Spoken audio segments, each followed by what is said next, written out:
স্মরণে শহীদ জিয়ার আলো ঘরে ঘরে আলো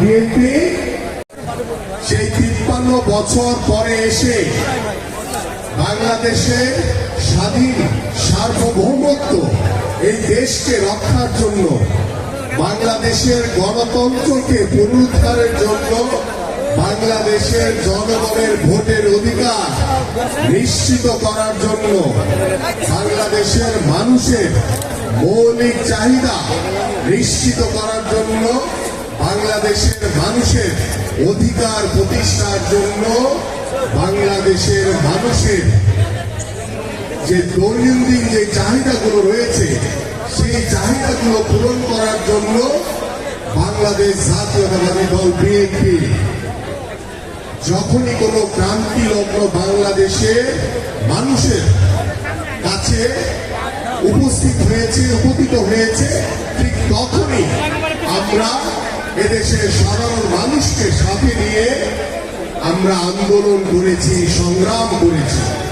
এদেশের মানুষের অধিকার দাবি আদায় প্রতিষ্ঠা করার জন্য আমরা আন্দোলন করেছি, সংগ্রাম করেছি। বিশৃঙ্খলা হবে না ইনশাআল্লাহ।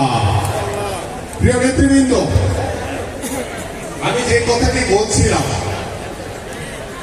যে কেন এই রাষ্ট্র কাঠামো মেরামত দরকার। গত 17 বছর ধরে মোয়াইন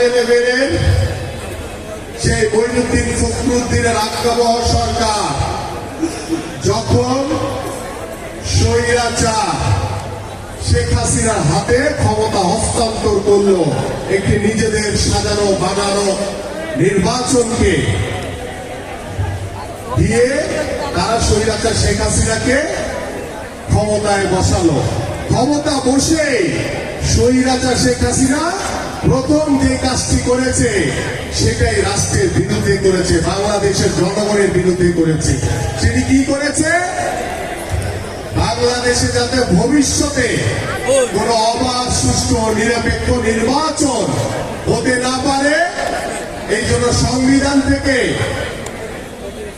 নির্দলীয়, নিরপেক্ষ তত্ত্বাবধায়ক সরকার ব্যবস্থা তারা বাতিল করে দিয়েছে। বাতিল করে দিয়ে তারা সারা জীবন আজীবন জোর করে ক্ষমতায় থাকার স্বপ্ন দেখেছিল। তারা স্বপ্ন দেখেছিল 2041 সাল পর্যন্ত তারা ক্ষমতায় বসে থাকবে, কিন্তু 2024 পার করতে পারে না। 24-এ তাদের খেলা খতম।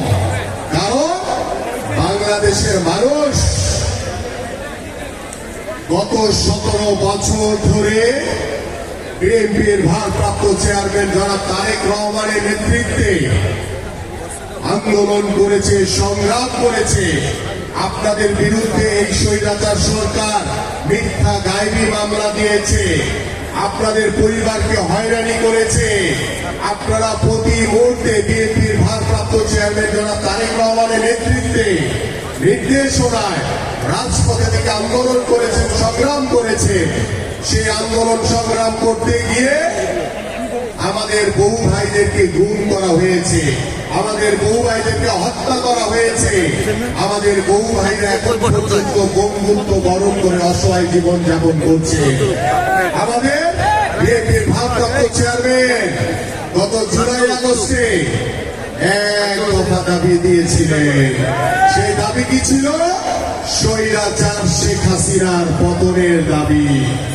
সেই দাবিকে সফল করার লক্ষ্যে বাংলাদেশ জাতীয়তাবাদী দলের প্রত্যেকটি নেতা কর্মী বাংলাদেশের ছাত্র জনতা, বাংলাদেশের সাধারণ মানুষ ঐক্যবদ্ধভাবে রাজপথে নেমে স্বৈরাচার শেখ হাসিনাকে দেশ ছাড়া করেছে।